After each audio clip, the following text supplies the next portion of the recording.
النبي أكرم صلى الله عليه وسلم.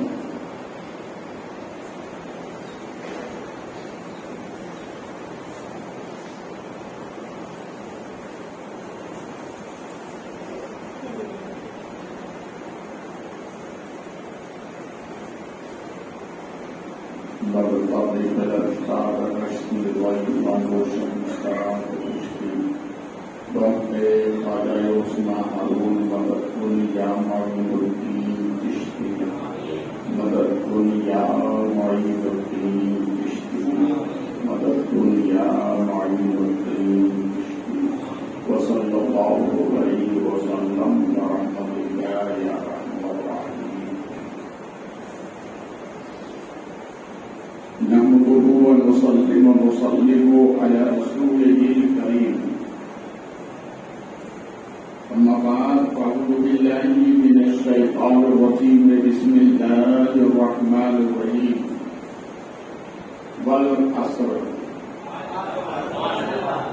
آمنت بالله صدق الله مولانا العظيم وصدق رسوله النبي الكريم. ونحن على ذلك لمن الشاهدين والشاكرين والحمد لله رب العالمين.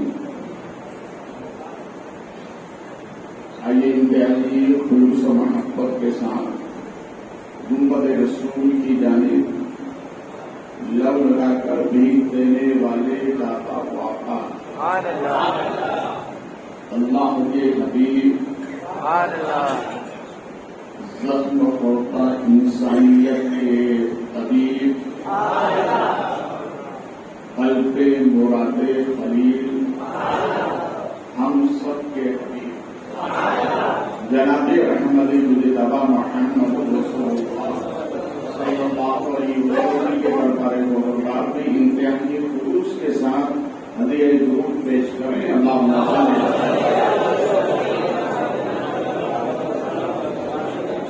مولانا محمد والکرم علیہ وسلم صلاۃ و سلام علیک سیدی یا حبیبی یا رسول اللہ صلی اللہ علیہ وسلم. نبی کا ذکر کرنا ہے تو چلو پہلے نبی کا ذکر کرنا ہے تو چلو پہلے وضو کرنے درود پاک پڑھ کر خدا سے گفتگو کرنا. پھر ہدیہ درود نبی اور آل نبی پر اللہم صل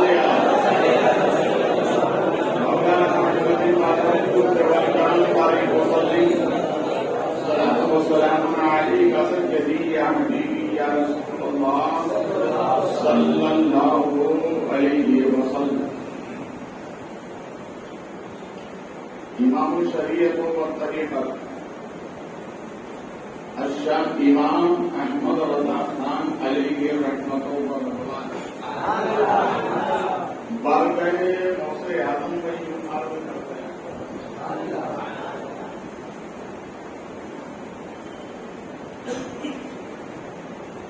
صحابیت بھی پھر تابعیت. جس نے نبی کو دیکھا صحابی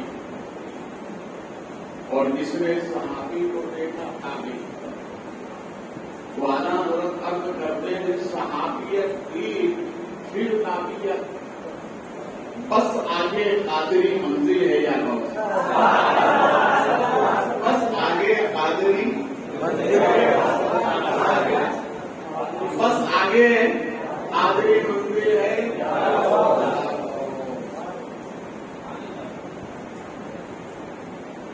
اور اسی سے لکھی بات کسی دیوانے نے کہی ہے. کل بھی میں نے کہا تھا دیوانے کا کلام سنا ہے آج بھی سنی ہے. تو دیوانہ کیوں کہتا ہے میں غوث کا غلام ہوں میں تو غوث کا غلام سب بولے میں تو غوث کا غلام ہوں میں تو غوث کا غلام ہوں میں تو غوث کا غلام ہوں میں تو غوث کا غلام ہوں. ہے جس کا عالی میں تو غوث کا غلام ہوں میں تو غوث کا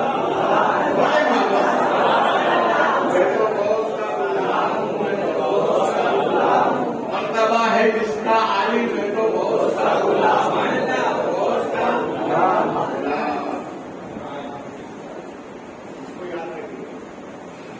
ٹھیک ہے. اور اسی سے لگی یہ بات کسی عاشق نے کہی ہے.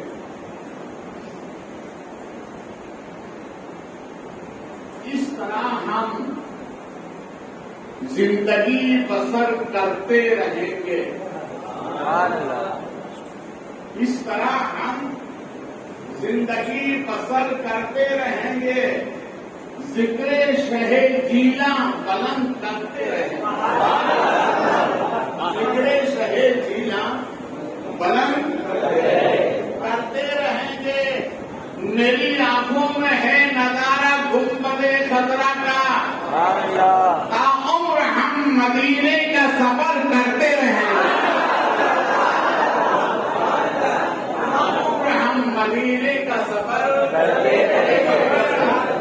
میں تو غوث کا غلام ہوں. میں تو بولے سب بولے میں تو غوث کا غلام ہوں. مرتبہ ہے جس کا عالی میں تو غوث کا غلام ہوں. میں تو غوث کا غلام ہوں.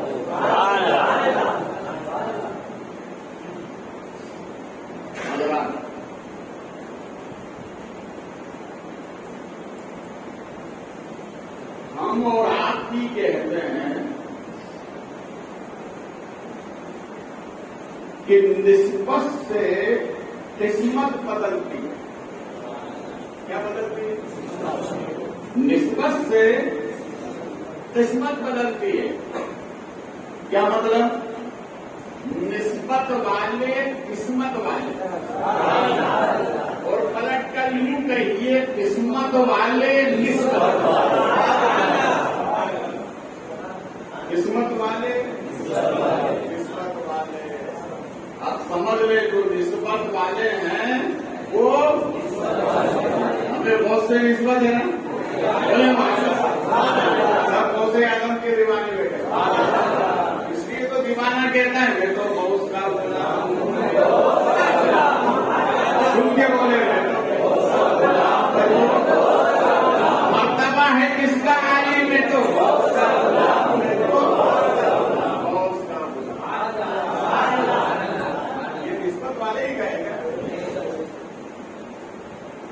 دیکھیے ایک گلاس پانی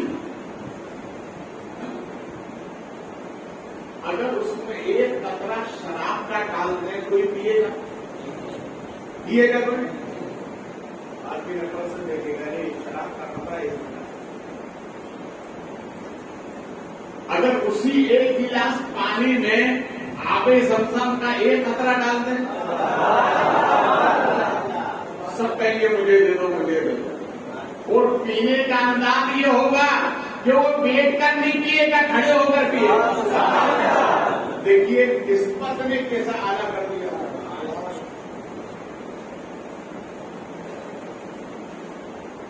یہ جو زمین ہے یہ کس کی بنائی گئی؟ اللہ کی بنائی گئی. پوری زمین کا مالک مگر کچھ حصہ زمین کا ایسا ہے جس کی اللہ قسم کھاتا ہے. اپنے کام ہونا پوری زمین کا مالک سور ہے. اگر قسم کھانا کی تو سب کی کھاتا ہے. کچھ حصے کی قسم کیوں کھائی؟ اس لیے کہ وہاں میرے محبوب کے قدم لگے ہیں.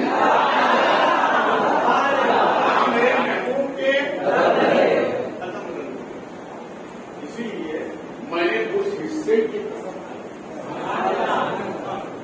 اس لیے کسی عاشق نے کہا ہے جہاں ان کا نقشے کفے پا ہوتا ہے جہاں ان کا نقشے کفے پا ہوتا ہے اسی پر لکھا منزل کا پتہ ہوتا ہے. اسی پر لکھا منزل کا پتہ ہوتا ہے. اللہ وہ محبوب ہیں ایسے محبوب چاہیں تو قبلہ بھی نیا ہوتا ہے، اگر چاہیں تو قبلہ بھی نیا ہوتا ہے۔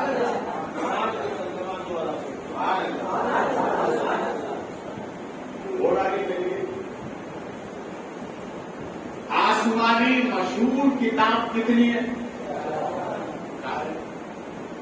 اور چاروں اللہ کا کلام،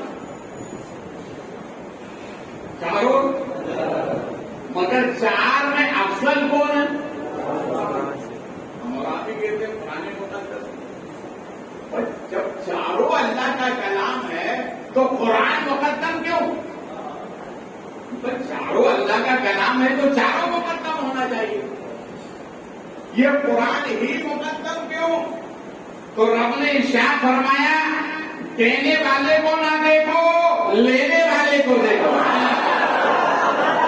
اس لیے محبوب کی نسبت سے میں نے قرآن کو مقدم کر دیا۔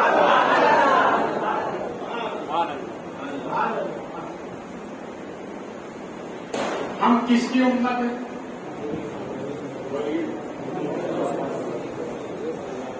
ہمارے نبی کا نام کیا ہے؟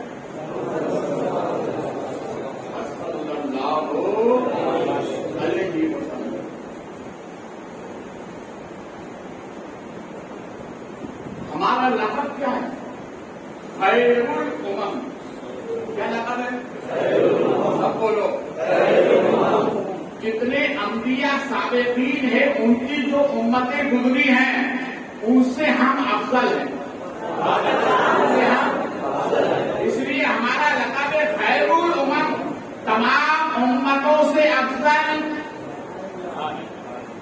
اب سوال یہ پیدا ہوا کہ مولا ہم تمام امتوں سے افضل ہیں کس وجہ سے؟ نماز پڑھنے کی وجہ سے، روزہ رکھنے کی وجہ سے، زکات دینے کی وجہ سے، حج کرنے کی وجہ سے؟ کہ نہیں،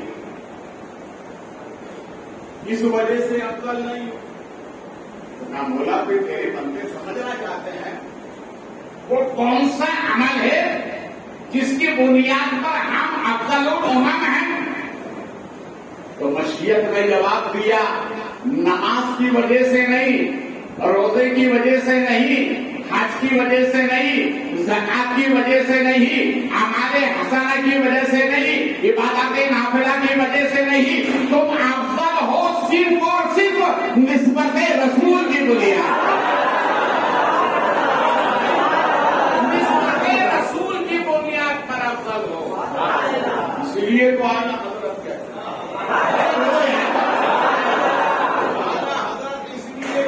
ہیں نکیریں کرتے ہیں تعظیم میری، رسول نے کتنا محتشم بنا دیا۔ اعلیٰ حضرت فرماتے ہیں نکیریں کرتے ہیں تعظیم میری، فدا ہو کے تجھ پر یہ عزت ملے گا۔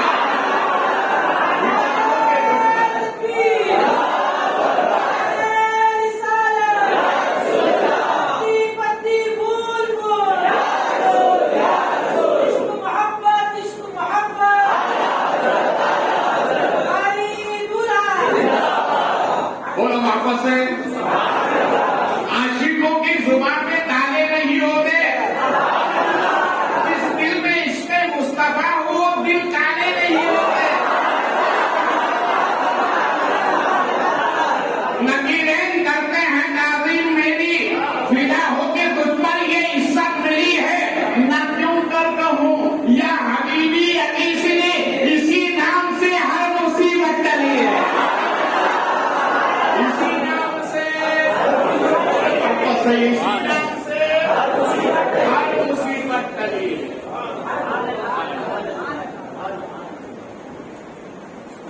اچھا دنیا میں خاندان تو بہت ہے،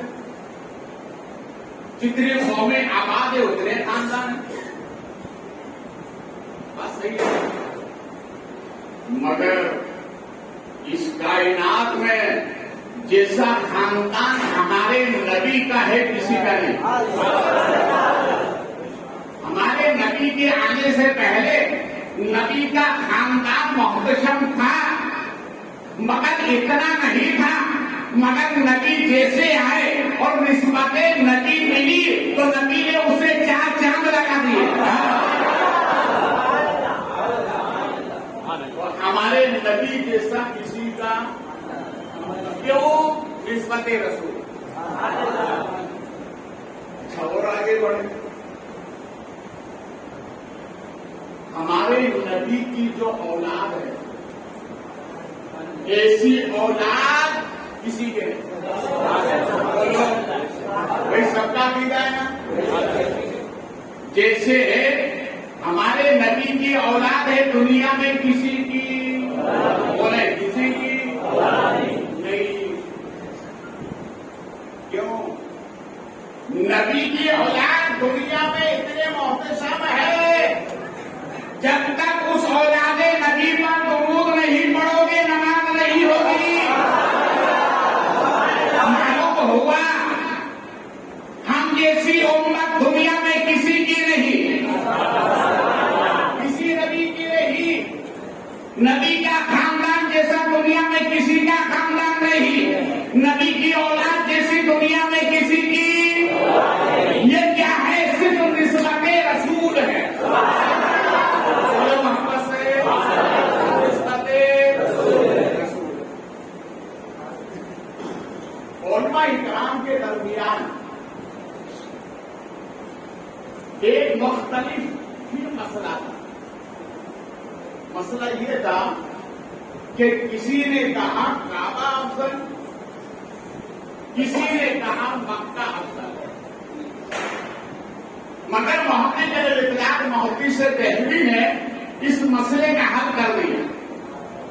انہوں نے فرمایا سنو, جو کہتے ہیں کعبہ افضل فبے حق, جو کہتے ہیں مدینہ افضل فبے حق. مگر آپ فرماتے ہیں سنو, جب نبی مکے میں تھے تو مکہ افضل تھا. آج نبی مدینے میں ہے تو مدینہ افضل ہے. بولو واپس سے کہاں پر ہے؟ کہاں پر ہے؟ مدینے. دیکھیے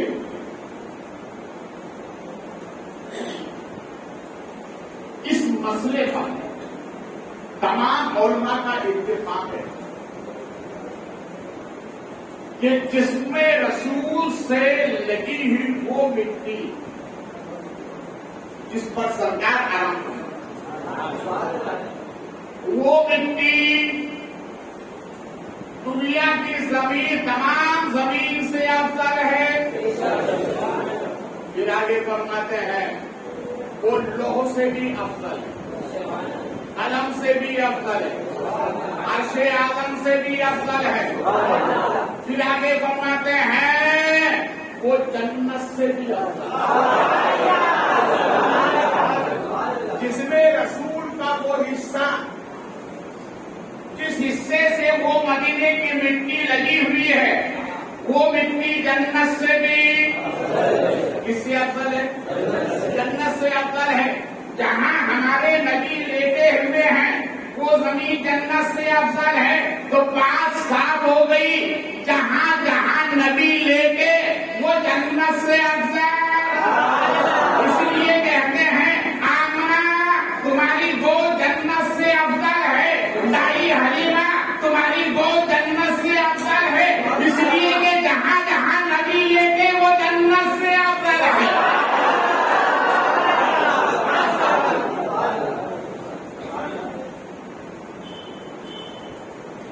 بابا فرید نماز عصر کے بعد اپنے مریدوں کو درس دے رہے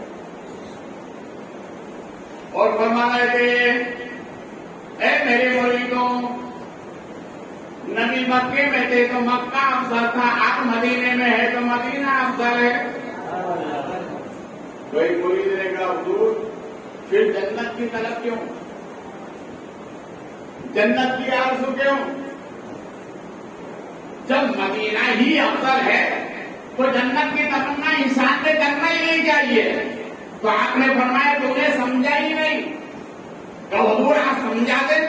تو بابا فرید فرماتے سنو, جب مدینے مکے میں نبی تھے تو مکہ افضل تھا، آج مدینے میں ہیں تو مدینہ افضل ہے، اور جب جنت میں جائیں گے تو جنت افضل ہے۔ اس لیے جنت کی آرزو کر، وہی محبت سے جنت کی آرزو کر، جنت جنت ہے، وہی محبت سے جنت جنت ہے۔ آپ نے جب یہ پوری نسبت سمجھ لی کہ نسبت آدمی کو بلند کرتی، بات صحیح ہے نا؟ اب آئیے غوث اعظم سرکار کی طرف چلتے، یہ کس کی محفل ہے؟ غوث پاک کی محفل۔ کس کی محفل ہے؟ غوث پاک کی محفل۔ غوث اعظم رضی اللہ تعالیٰ عنہ کی ذات تصوف کا سپاہ غوث اعظم ارشاد فرماتے ہیں، ان یدی علی مریدی کالسماء علی الارض، اے مریدوں میرا تم پر دست ولایت اس طرح سے ہے جس طرح سے آسمان کا شامیانہ زمین پر، جس طرح آسمان کے شامیانے سے زمین خالی نہیں ہے۔ غوث اعظم فرماتے ہیں دنیا میں میرا مرید بھی میرے دست ولایت سے باہر نہیں ہے، اندر ہے۔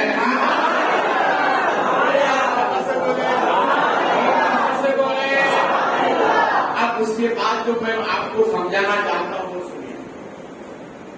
غوث اعظم سرکار کے مریدوں نے جب یہ سنا تو ایک مرید نے سوال کیا، حضور یہ بتائیں کہ آپ کے مریدوں میں اچھے بھی ہیں برے بھی ہیں، برابر؟ نیکوکار بھی ہیں گناہگار بھی ہیں۔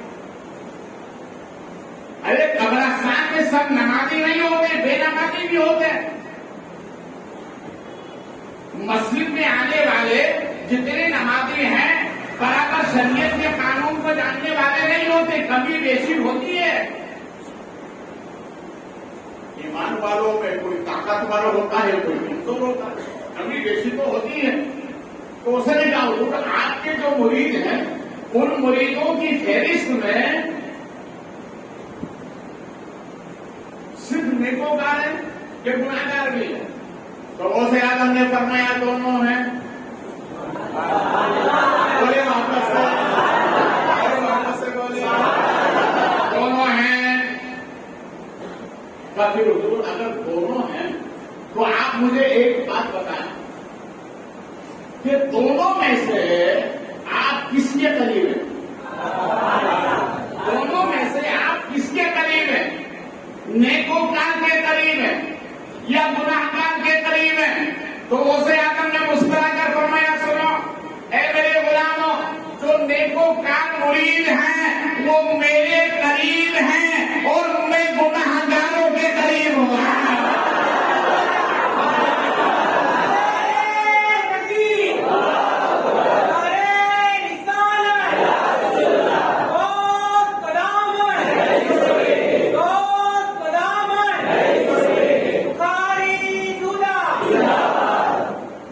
نیکوکار میرے قریب ہیں اور میں گناہگاروں کے گناہگاروں کے قریب ہوں۔ نیکوکار میرے قریب، میں گناہگاروں کے قریب۔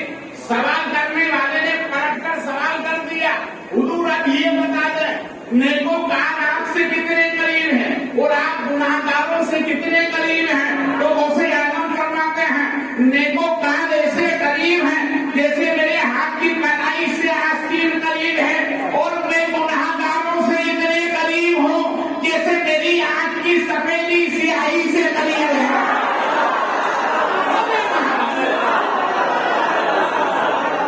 نعرہ تو اس پہ لگنا چاہیے۔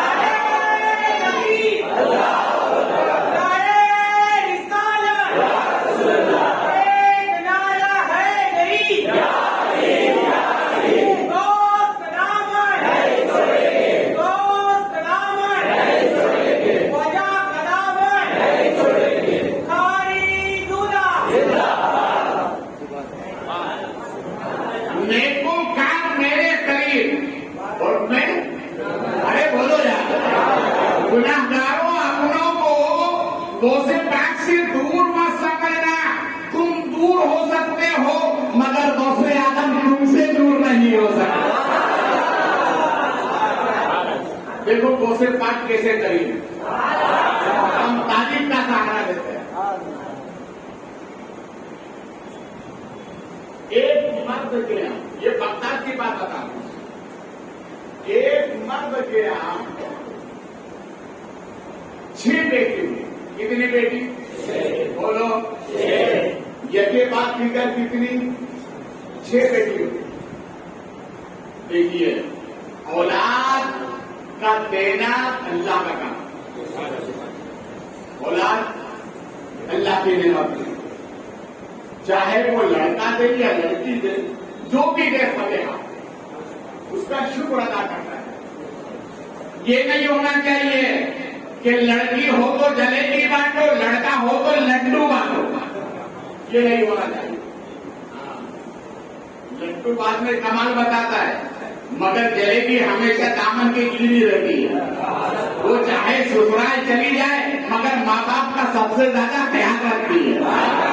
اسی لیے اللہ جو بھی نعمت دے فبہا، تو اس کی 6 بیٹی ہوئی۔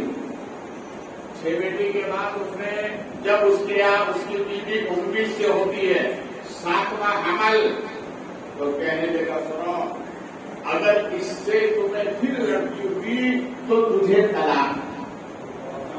کیا بولا؟ تجھے طلاق۔ آج کے نوجوان دھڑا دھڑ طلاق نکالتا ہے۔ ہمارے نبی فرماتے ہیں میرے غلاموں، اللہ کے نزدیک شرک کے بعد سب سے بڑا گناہ اگر ہے تو وہ طلاق ہے۔ حتی الامکان طلاق سے بچو۔ کیا فرمایا نبی نے؟ کیا فرمایا؟ طلاق سے بچو۔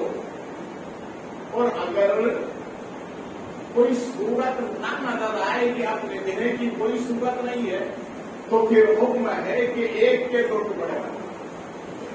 یہ کب ہے؟ آخری نمبر۔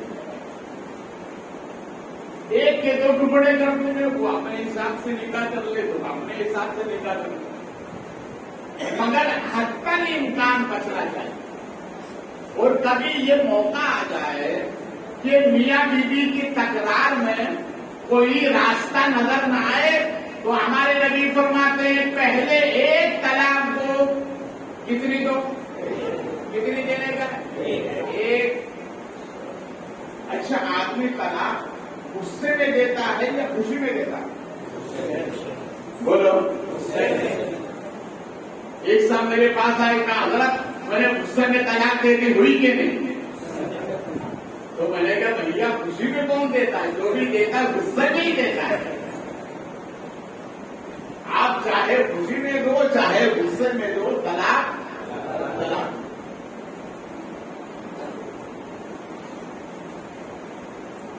تو شریعت کا حکم ہے اگر آپس میں تناؤ ہو جائے تو پہلے تو صبر کیا۔ کیا کیا کرو؟ ہمارے نبی فرماتے ہیں جو مرد ہو کر اپنی عورت کی زبان درازی پر صبر کرے یا جو عورت ہو کر اپنے مرد کے ظلم پر صبر کرے تو صحابہ نے کہا سرکار پھر ہوگا کیا؟ نبی فرماتے ہیں مرد ہو کر عورت کی زبان دانی پر صبر کرے، عورت ہو کر مرد کے ظلم پر صبر کرے، نبی فرماتے ہیں اللہ دونوں کو جنت عطا فرمائے گا۔ محبت سے دونوں کو جنت عطا فرمائے گا۔ پھر آگے ہمارے نبی فرماتے ہیں میرے غلاموں، جس گھر میں وہ میرا امتی، جس گھر میں وہ جوڑا جو دونوں ایک دوسرے کو نماز فجر کے لیے اٹھاتے ہیں، مرد عورت کو اٹھائے نماز فجر کے لیے، عورت اپنے مرد کو نماز فجر کے لیے اٹھائے، نبی فرماتے وہ جوڑا بھی جنتی ہے۔ جنتی کرو گے نا؟ بولو۔ ارے جن کی شادی شادی ہو گئی وہ بولے، اور جن کی نہ ہو وہ دعا کرے کہ اللہ ایسی ہی نکاح میں آنے والی بہو عطا کرو گے نا؟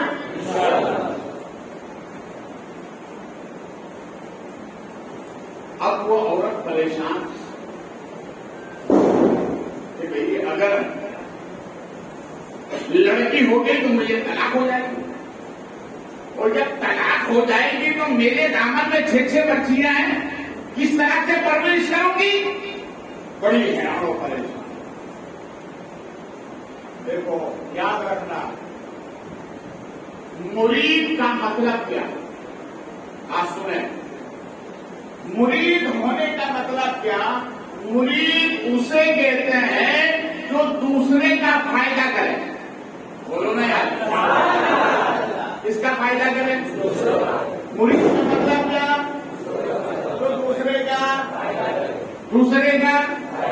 کرے۔ مرید ہونے کا مطلب یہ ہوتا ہے کہ مرید ہو جانے کے بعد اپنے سے دوسروں کو فائدہ کرے، جہاں تک ہو سکے فائدہ کرے۔ اب وہ عورت تلاش کر رہی تھی کہ ایسا کوئی بغداد میں مرد ہے جو میرے اس مسئلے کا حل کر دے،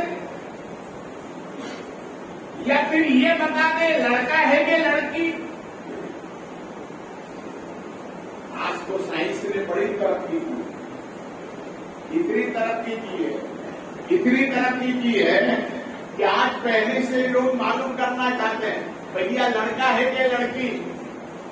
یاد رکھو، جب معلوم ہوتا ہے فلم کے ذریعے سے کہ آنے والی یہ لڑکی ہے تو اسے ثابت کر دیتے ہیں، اور معلوم ہوتا ہے کہ یہ لڑکا ہے تو اسے چھوڑ دیتے ہیں۔ یاد رکھو یہ قطعاً حرام ہے، حرام ہے، حرام ہے۔ اللہ اس گناہ کبیرہ سے ہر مومن کی حفاظت کرتا ہے۔ مگر اس زمانے میں تو یہ مشینیں نہیں تھی،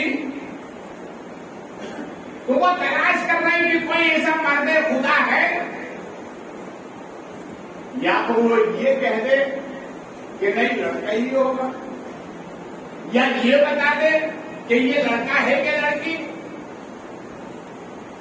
غوث اعظم سرکار کے ایک مرید سے ملاقات ہوئی، مرید ہو تو ایسا ہے۔ اس عورت کو روتے ہوئے دیکھ کر پوچھا بات کیا ہے، کس وجہ سے آپ کو رونا؟ تو اس نے اپنی بیوی سنا دی۔ بیوی جانتے نا، جب تک کہ آدمی اپنی بیوی نہیں سناتا دل ٹھنڈا نہیں ہوتا، اس لیے آدمی اپنے بڑے کے پاس جاتا ہے، اپنے دکھ کو نکالنے کے لیے اپنے بڑے کے سامنے بولتا ہے تاکہ اس کا دکھ باہر ہو جائے، دل ٹھنڈا ہو جائے۔ تو اس نے پوچھا وجہ کیا رونے کی؟ رونے کی وجہ یہ ہے کہ اس سے پہلے مجھے 6 بچیاں ہو گئی ہیں اور ابھی میں 19 سے ہوں، مگر میرے شوہر نے کہا 7ویں بھی اگر بیٹی ہوئی تو تجھے طلاق۔ اب میں بچنا چاہتی ہوں تاکہ میرا مرد مجھے طلاق نہ دے، تو میں یہ جاننا چاہتی ہوں کہ میرے حمل میں لڑکا ہے کہ لڑکی؟ اگر لڑکی ہو تو دعا کرا، یا ایسا کوئی مرد ہے جو بتا دے کہ لڑکا ہے کہ لڑکی؟ تو غوث اعظم سرکار کے مرید نے کہا کہ یہ کام تو میرے پیر کرتے ہیں۔ ارے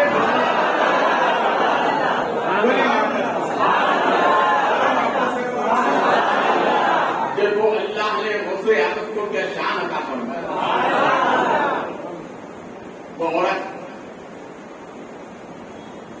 جاتی ہے تو غوث اعظم سرکار اپنے نانا کے مکان کے سامنے کھیل رہے بچوں کے سامنے، اسے روتے جاتے ہوئے دیکھا تو کہا کیا بات ہے؟ کہا کہ مسئلہ ایسا میرے شوہر نے جو کہا ہے، اور میں یہ معلوم کرنے آئی کہ یہ بتا دیں لڑکا ہے کہ لڑکی، یا پھر دعا کر دیں کہ اللہ آپ کی دعا سے لڑکا ہی پیدا ہو۔ تو آپ نے فرمایا کہ آپ اندر نانا بیٹے میں ان سے دعا کرنا، اور وہ اگر کہیں کہ لڑکی ہوگی پھر آپ دعا کریں تاکہ لڑکا ہو جائے، وہ اگر منع کریں تو کہنا ہے کہ حضور لڑکی ہے تبھی تو آئی ہو، آپ دعا کریں لڑکا ہو جائے۔ اور اگر پوچھے کہ یہ بولنے کیا کہا تمہیں کس نے بتایا تو میرا نام مت بتا، ارے بولو یار میرا نام مت بتانا، ٹھیک ہے؟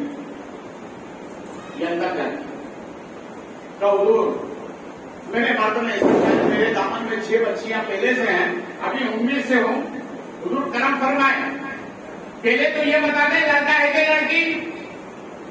آپ نے آنکھیں بند کی، تھوڑی دیر کے بعد سر اٹھایا اور فرمایا کہ تمہارے شکم میں جو حمل ہے وہ بھی لڑکی کی صورت میں،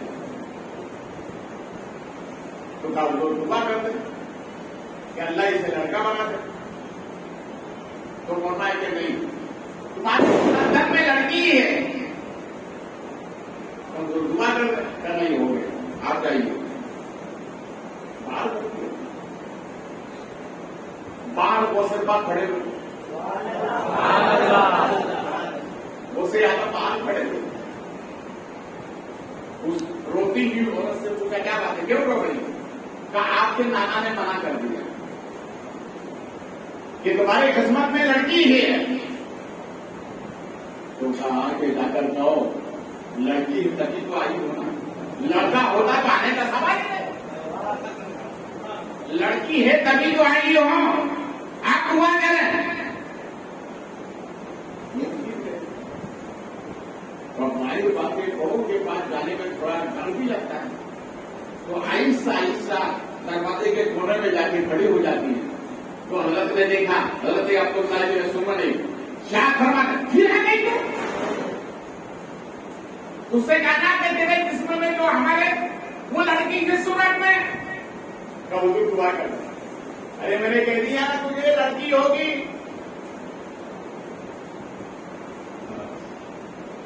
دیکھو غوث اعظم غوث اعظم پیچھے کھڑے ہوئے تھے، سامنے آئے نانا کے سامنے، اور نانا کے سامنے آ کر کے کھڑے ہوئے اور کہتے ہیں نانا جان اگر یہ کام آپ سے بھی ہوتا ہے تو آپ مسند چھوڑیے مجھے بیٹھنے دو،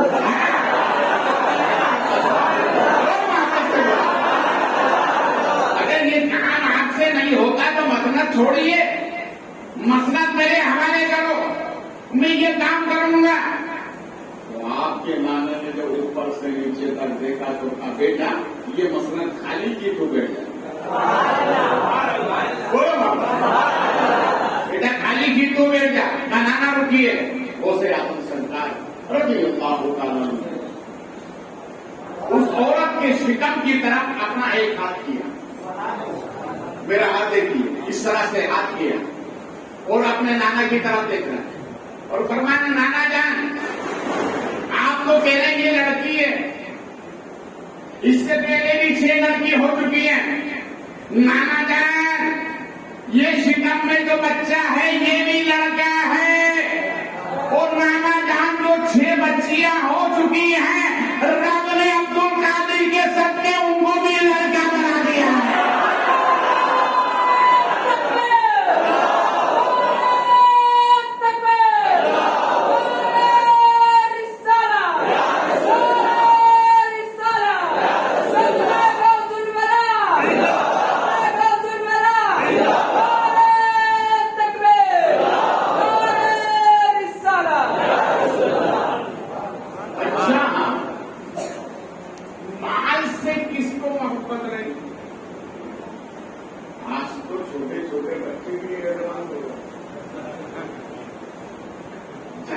موبائل چلانے میں پیچھے رہی، وہاں پیسے غائب کرنے میں بھی پیچھے رہی، بھائی خرچ شروع ہے تو پھر پیسہ بھی تو ضرورت پڑے گی نا،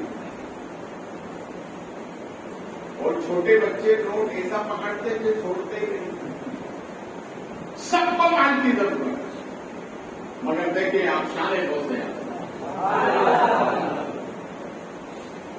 بغداد کے خلیفہ نے تحفے میں 1000 سونے کی اشرفیاں لے کر آئے. بولے 1000 سونے کی اشرفی. کس کی؟ سونے کی. ایک سونے کا سکہ. آپ نے ریال دیکھا ہوگا, آپ نے درہم دیکھا ہوگا, آپ نے ڈالر دیکھا ہوگا, مگر سب سے اونچا اشرفی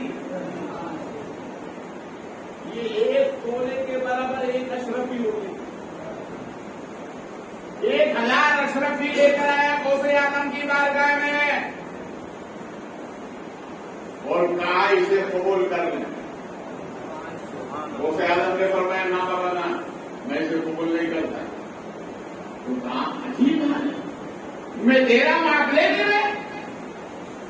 تو ارشاد فرمایا کہ میں عبد القادر ہوں, میں عبد القادر ہوں, میں تحفہ لیتا ہوں, رشوت نہیں. ارے بولو یار, ہم غوث پاک کے ماننے والے ہیں, غوث پاک کے غلام ہیں. اگر کوئی تحفہ تو دو, یہ سنت ہے, مگر رشوت ناجائز ہے. ہر کس اس کے قریب نہ جانا, ورنہ ہمیشہ پچھتاتے رہو. اس نے کہا لے لیں آپ. نہیں, میں تحفہ لیتا ہوں, رشوت نہیں لیتا. مگر چونکہ وہ بھی طاقتور تھا, میں دے رہا ہوں, آپ لے نہیں رہے تو غوث اعظم کو جلا نہ رہے اور اشرفی لے کر کیوں دبائی, جیسے دھوبی کپڑے کو دباتا ایسا دبایا تو اشرفیوں میں سے خون نکلنا شروع. کیا نکلا؟ بولو کیا نکلا؟ خون نکلا. تاریخ بغداد بتاتی ہے کہ بغداد کی گلیاں خون سے بھر گئی. غوث اعظم سرکار نے جلال میں آ کر فرمایا اگر مدینے میں رسول پاک کی آل نہ ہوتی تو عبد القادر دنیا میں خون کو بکھیر دیتا. اور فرمایا لوگوں پر ظلم و ستم کر کے رشوت کا مال ہمارے پاس لاتے ہو. سنو, ہمیں مال کی ضرورت نہیں ہے, ہمیں رسول پاک کی ضرورت ہے.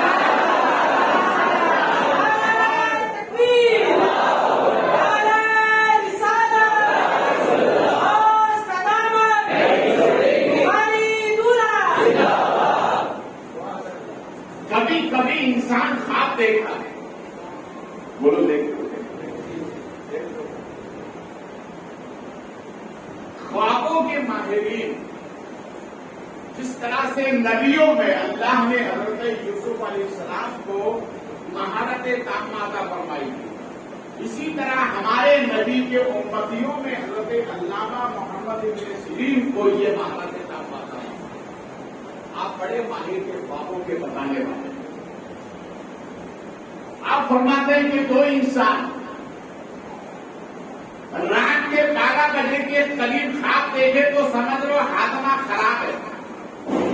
کیا خراب ہے؟ ہاضمہ خراب ہے. خراب کی وجہ سے خواب آتا ہے.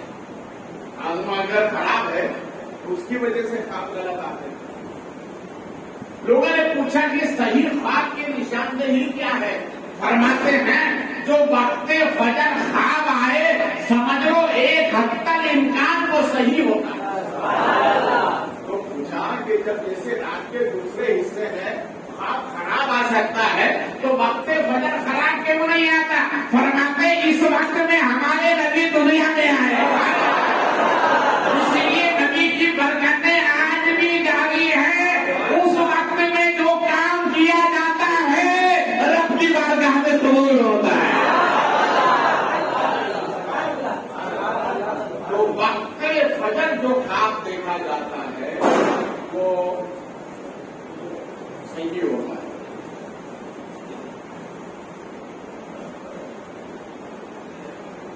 ایک بندے نے خواب دیکھا اور خواب دیکھنے کے بعد تھوڑا تھوڑا آیا غوث پاک کی بات آیا اور آ کر کہنے لگا حضور رات میں نے خواب دیکھا ہے کہ میرے والد عذاب قبر میں مبتلا اور انہوں نے مجھ سے خواب میں یہ کہا ہے کہ بغداد جا کر غوث اعظم سے، شاہ گیلا سے، عبد القادر جیلانی سے، غوث سمدانی سے، تنویر نورانی سے، شہباز لامکانی سے، وہ 12 برس کی ڈوبی کشتی کو پل میں پار لگا دے، اس عبد القادر سے جا کر میرے حق میں کہو کہ وہ دعا کرے، میرے حق میں کہو کہ وہ دعا کرے، اس لیے کہ اللہ ان کی دعا قبول کرنا۔ حضور میرے والد رہتے، بات چل رہی تھی نسبت کی، یہ چل رہی تھی، اب دیکھیں آپ نسبت کیسے کام آتی ہے۔ اس نے کہا کہ حضور میرے والد نے آپ نے کہا آپ کرم فرمائیں، میرے والد کے حق میں دعا کر دیں۔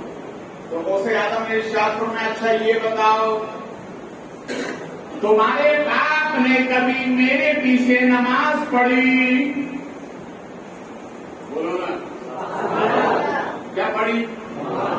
آپ پڑھتے ہو کہ پڑھتے ہو نا؟ اللہ سب کو 5 وقتہ نماز کی توفیق عطا فرمائے۔ تو کہا حضور اس بات کا تو مجھے علم نہیں کہ میں تو چھوٹا تھا۔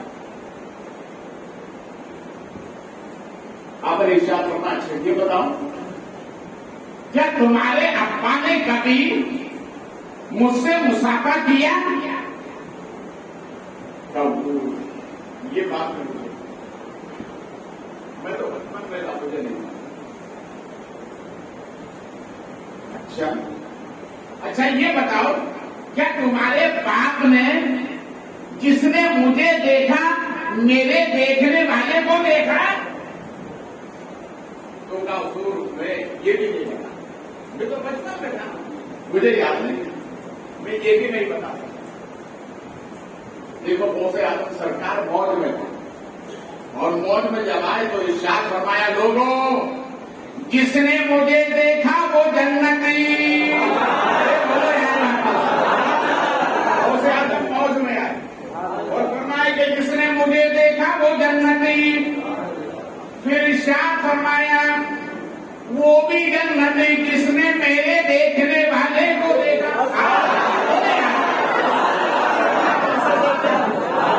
اور وہ بھی جنتی جس نے میرے دیکھنے والے کے دیکھنے والے کو دیکھا۔ جس نے مجھے دیکھا میرے دیکھنے والے کو دیکھا اس کے دیکھنے والے کو دیکھا وہ، اس لیے میں ہم تعالیٰ میرے جنتے ہی سرکار مخدوم جہانیہ جہاں گشت بخاری رضی اللہ تعالیٰ کو ارشاد فرماتے ہیں، آپ بارہا فرماتے تھے کہ مخدوم جنتی، کیا فرماتے؟ مخدوم جنتی ہے، اس لیے کہ حضرت بہاؤالدین زکریا ملتانی نے شہاب الدین سہروردی کو دیکھا، تو شہاب الدین سہروردی نے غوث پاک کو دیکھا، اور غوث پاک کے دیکھنے والے شہاب الدین، ان کے دیکھنے والے بہاؤالدین، ان کے دیکھنے والے مخدوم جہانیہ الحمدللہ میں جنتی ہوں، الحمدللہ میں جنتی۔ آدمی مرید کیوں ہوگا؟ سوال ہوگا، یہ لوگ سوال بھی کرتے ہیں کہ بھائی مرید ہونے کا فائدہ کیا؟ تو آج فائدہ سن لو۔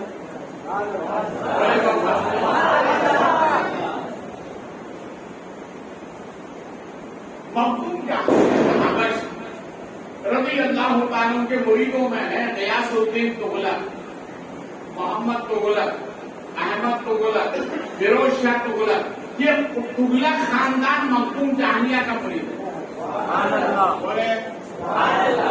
جب غیاث الدین تغلق دلی کا بادشاہ بنا تو یہ دعا لینے کے لیے وہ شریف پہنچا اور کہا سے اپنے پیر سے کہا حضور میں دلی کا بادشاہ بن گیا ہوں، مبارک لینے کے لیے آیا ہوں۔ اور میں اچھا ٹھیک ہے مبارک، مگر کھانا احتیاط سے کھانا، غریبوں کی بندوبہ مت لینا، بڑوں کا الگ کرنا. اچھا ٹھیک ہے. پیر کی وصیت تھی, عرصہ گزر گیا, بات خیال میں رہی نہیں. اچانک بادشاہ کھانے کے لیے بیٹھا, جیسے ہی چمچ میں کھانا لے کر لبوں سے لگایا, وہ تو ایک تیر نما کاغذ کا پرزا کھانے میں لگا, کھانا بگڑ گیا. بادشاہ نے کہا میرے روم میں پرندہ پر نہیں مارتا, یہ کاغذ کا ٹکڑا آیا کہاں سے؟ کہا اس کو اوپن کر کے دیکھو. جب اوپن کیا تھا تو اوپر لکھا ہوا تھا کھانا زہر آلود ہے. کھانا زہر آلود ہے, اور نیچے لکھا ہوا تھا مخدوم جہانیہ بخاری اور شریف. مخدوم جہانیہ بخاری اور شریف. دیکھو مرید ہونے کا فائدہ, بولو نا. بادشاہ نے دیکھا تو تلوے سے زمین نکل گئی. اپنے بزرگوں کو تعلیم کو حکم دیا, چلو سوال تیار. اب میں اس وقت تک کھانا نہیں کھاؤں گا جب تک میں اپنے پیر سے مل کے نہیں آؤں گا. جو پیر مرید کو موت کے چنگل سے نکالے, اب مرید کا یہ فرض بنتا ہے پہلے سلام کرو پھر کلام کرو. اور لاؤ لشکر لے کر کے پوچھے. سرکار مخدوم جہانیہ جہاں رضی اللہ تعالیٰ عنہ, آپ کی خانقاہ کا یہ دستور تھا کہ آنے والے کو پہلے چائے دی جاتی تھی, ناشتے کا وقت ہوتا تو ناشتہ دیا جاتا, کھانے کا وقت ہوتا تو کھانا دیا جاتا. رحمت تعالیٰ میرے جد کریم سرکار مخدوم جہانیہ, سرکار قطب عالم, سرکار شاہ عالم کے صدقے میں انہی کے نام سے 3 گاؤں میں خانقاہ بخاری بنائی. جو دستور وہاں پر ہے وہی دستور یہاں پر ہے. اب کہہ دوں گا, ہضم کرنے کی ہمت ہو تو کہہ دوں, جو فیض وہاں سے ڈالی تھا وہی فیض یہاں سے ڈالی تھا.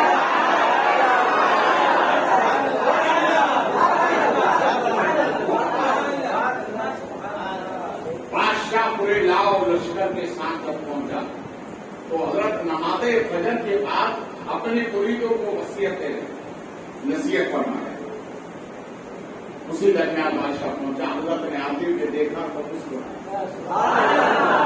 تاڑنے والے قیامت کی نظر رکھتے ہیں. مسکرایا.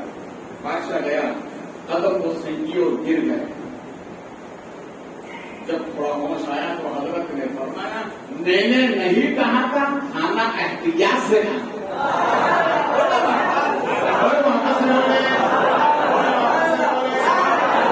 معلوم ہوا. مرید ہونے کا فائدہ سمجھ میں آیا. بغیر پیر کے مت رہنا. بغیر پیر کے رہو گے تو ایسے رہو گے جیسے ہے. اب بول دوں گا تو کھانا ہضم ہی نہیں ہوگا. جانے دو کہہ رہے ہیں. اتنا ضروری ہے کہ بغیر پیر کے مت, اس لیے کہ مشکل میں پیر بڑے بابا سے مشکل میں کام آتا ہے. صوفی سلطان میاں رحمت اللہ علیہ, سلطان پور والے, وہ فرماتے ہیں کہ ان کے پاس ایک غیر مسلم آیا, کہا میں بہت پریشان ہوں, بہت پریشان ہوں. تو آپ نے فرمایا اچھا جاؤ یہ پڑھا کرو. تو آپ نے پڑھنے کے لیے کیا بتایا, اس غیر مسلم کو کیا بتایا, بڑے پیر دستگیر, بڑے پیر دستگیر, بڑے پیر دستگیر. بولے وہاں پر جو مرید بیٹھے ہوئے تو انہوں نے کہا کہ حضرت یہ تو مسلمان پڑھتے, آپ نے غیر مسلم کو دے دیا.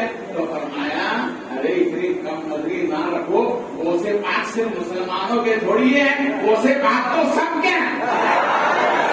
ارے وہ سے پاک صرف انسانوں کے نہیں ہے, جناتوں کے بھی وہ سے پاک ہے, فرشتوں کے بھی وہ سے پاک ہے, لوگوں کرم کے بھی وہ سے پاک ہے.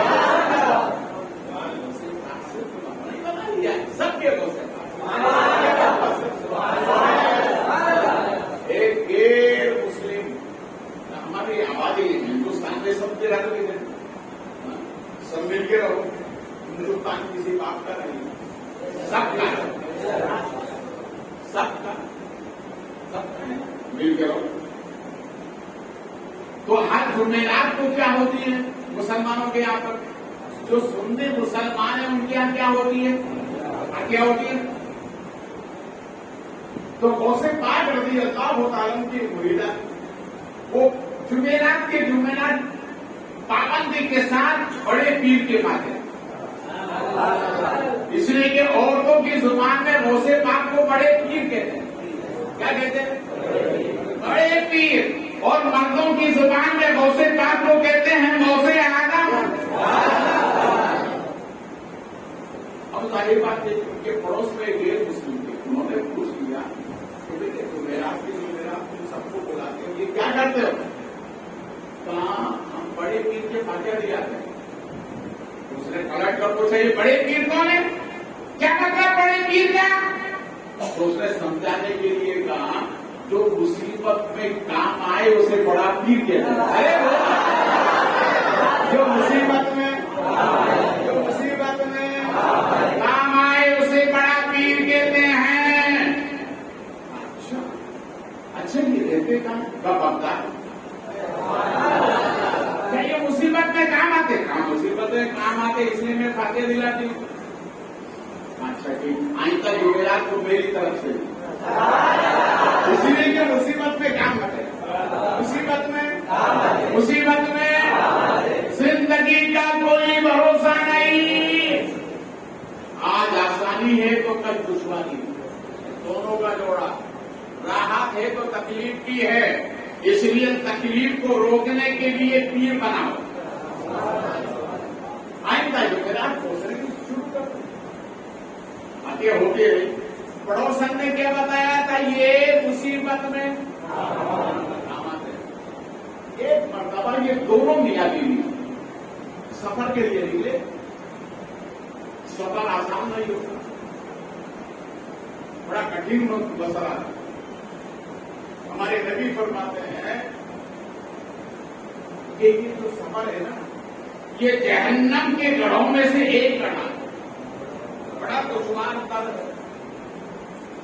مگر دنیا کے ماہرین کہتے ہیں جو جتنا سفر کرتا ہے اتنا ہی وہ تجربہ کار ہوتا ہے. میں اپنے جد کریم سرکار شاہ عالم کے صدقے میں پورے سال میں 2 لاکھ کم و بیش کلومیٹر کا سفر کرتا, اور یہ میرے جد کریم سرکار مخدوم جہانیہ کا صدقہ ہے. 89 میں جب میں اپنے جد کریم سرکار کی بارگاہ میں گیا تھا تو یہی مانگا تھا کہ پوری دنیا کی 3 مرتبہ آپ نے سیر کی ہے, مجھے بھی اس سیر کا صدقہ عطا کرنا. یہ پوری کا دوسرے کہا تھا کہ بڑے پیر مصیبت میں کام آتے. اچھا اللہ چونکہ وقت بھی ہو گیا, بس 5 منٹ سنیے. مصیبت میں کام آتے, یہ سفر کے لیے نکلے. سفر میں عورتیں اپنے زیورات پہنتی, زیورات پہن کے گزارا تھا کوئی تقریب. میاں آگے, بیوی پیچھے, سوار کس پہ گھوڑے. آدھا سفر طے کرنے کے بعد کسی مرد نے دیکھ لیا, کسی چور نے دیکھ لیا, نیت خراب ہو گئی. نیت خراب ہونے کے بعد میں اس نے اپنا اوزار ہتھیار لیا اور ان کے سامنے آ کے کھڑا ہو گیا, اور مرد سے کہا نیچے اترو, ورنہ گردن اتاروں گا, آپ سے مجھے بات کرنا. مرد نے سمجھا چلو بات کر لوں, ورنہ یہ بیوی پر حملہ کرے. الگ لیٹ آیا اور تلوار چلائی, گردن الگ کر, اور الگ کرنے کے بعد آتا ہے اور آنے کے بعد سواری پہ بھی قبضہ کرتا ہے, بیوی پہ بھی قبضہ کرتا ہے, اور کہا کہ سنو میں نے تمہاری میاں کو مار دیا ہے, تمہارے شوہر کو مار دیا ہے, اب یاد رکھو آج کے بعد تم میرے میں تمہارا. تو اس نے ایک چیز نکالی, اور نکلنے کے بعد کہا بڑے پیر کب کام آؤ گے, بڑے پیر کب کام آؤ گے, اتنا کہا. اب سنیے, غوث اعظم رضی اللہ تعالیٰ کی سواری چلی. میرے غوث آنن فانن آئے تو جو اس علاقے کا قطب تھا وہ لیٹا ہوا تھا بستر پر.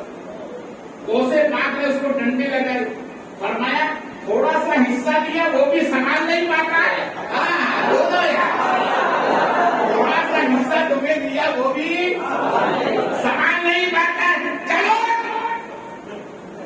میرے ساتھ چلنا. ایک صاحب ہے نا, پیر صاحب کے پاس جاتے تھے اور پیر صاحب سے کہتے ہیں پیر صاحب مجھے خلافت دے. تو پیر صاحب کے بڑے پریشان ہوئے کہ یہ جب بھی آتا ہے خلافت مانگنے ہی آتا ہے. تو پیر صاحب نے کہا اچھا ٹھیک ہے تیرا علاج کر دیتا ہوں. پیر صاحب نے جھولا دیا اور جھولے میں ایک چوہے کا بچہ ڈالا اور فرمایا فلاں آدمی کو جا کے دے گیا. اب وہ لے کر چلا, تھوڑی دور کے بعد اس کو بچہ تھا چوہے کا, سوراخ کا اندر نکلا, آدھے راستے سے واپس آیا. یہ بھی کوئی تحفے میں دینے والی چیز تھی؟ ارے وہ تو چوہا تھا, نکلا بھاگ گیا. فرمایا نادان, ارے جب تو چوہے کو نہیں بچا سکتا تو میری خلافت کو کیا بچائے گا؟ بولے محبت سے, اور محبت سے بولے. اس لیے اللہ والا کسی کو دیتا ہے تو پرکھ کر کے دیتا ہے, جانچ کر کے دیتا ہے.